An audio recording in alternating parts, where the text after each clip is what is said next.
डोंगर काय तो सन पॉइंट, क्या बात है. काय तो टावर, आ हा हा हा हा. अरे वा वा वा वा. काय तो समुद्र, काय ते सौंदर्य. वा वा वा वा. खरंच फिरायला आलो तर पैसे फिटले बघा. हाय, मी गायत्री. आम्ही आहोत आज पवित्र द्वारका नगरीमध्ये, जी श्रीकृष्ण यांची कर्मभूमी मानली जाते. दर्शनाला जायच्या अगोदर आम्ही मस्त समुद्र पाहायला आलो. एकदम मस्त असा व्ह्यू होता, तोपर्यंत फोटोज काढून घेतले. हा आहे समुद्र किनाऱ्यावरील लाईट हाऊस.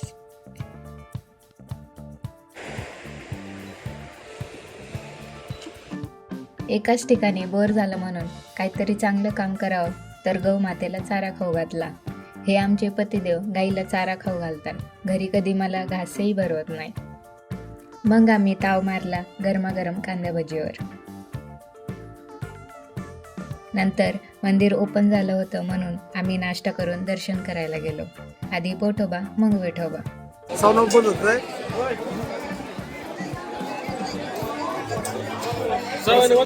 मंदिरामध्ये मोबाईल अलाउड नव्हता. दर्शन करून बाहेर आलो तेव्हा मंदिरावरील ध्वज बदलत होते. हा ध्वज दिवसातून 5 वेळा बदलतात.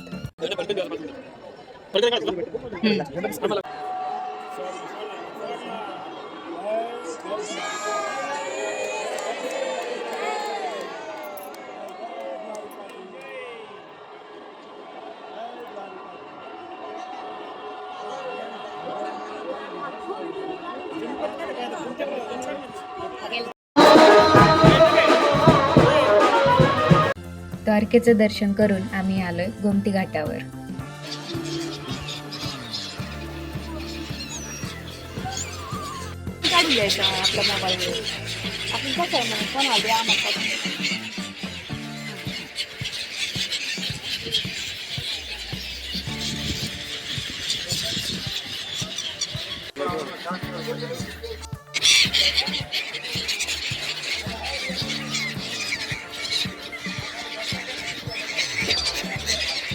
द्वारकेचं दर्शन करून तिथे जवळच असलेल्या नागेश्वर ज्योतिर्लिंगाच्या दर्शनासाठी आलो.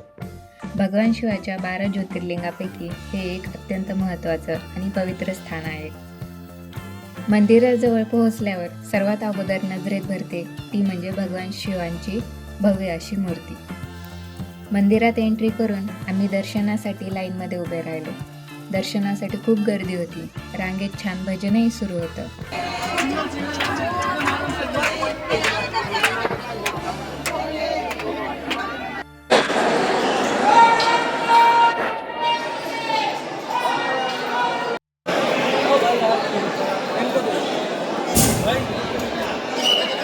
दर्शनाला थोडा वेळ लागला, पण शेवटी नागेश्वर ज्योतिर्लिंगाचे दर्शन घेतले.